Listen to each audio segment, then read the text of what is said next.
Plusieurs régions canadiennes sont touchées par des inondations.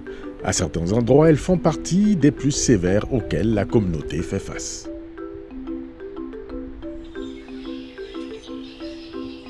So yesterday I think I needed 60 more, but it's come up that far since yesterday. Alors, face au sinistre, on se demandait, peut-on prévenir les inondations? Peut-on éviter d'en arriver là? Des experts s'expriment. Oui, à grand coup, on peut prévenir parfois certaines inondations, mais Mère Nature est toujours là pour nous. On a toujours cette crue au printemps. Chaque année, ça va être un peu différent. Et non, parce que l'inondation, c'est un phénomène naturel. Ce qu'on peut faire et qui doit revenir de temps en temps à une certaine fréquence. Donc, ce qu'on peut faire, c'est en diminuer la fréquence, mais techniquement, on ne peut pas l'empêcher.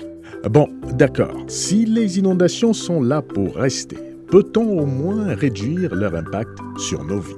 S'il y a des ouvrages, des digues que l'on peut construire le long des rivières, etc., pour réélever un peu le bord des rivières et éviter ou réduire le fait que les rivières sortent de leur cours.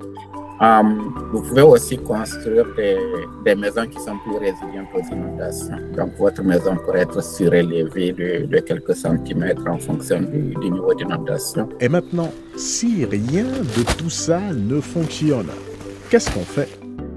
L'idéal serait qu'une zone inondable ne soit pas habitée, tout simplement de faire du zonage, empêcher les constructions, déménager les gens qui sont dedans. Générer des cartes qui vont montrer quelles sont les zones qui vont maintenant être susceptibles d'être inondées et bien sûr d'éviter la construction, d'éviter le développement de ces zones inondables.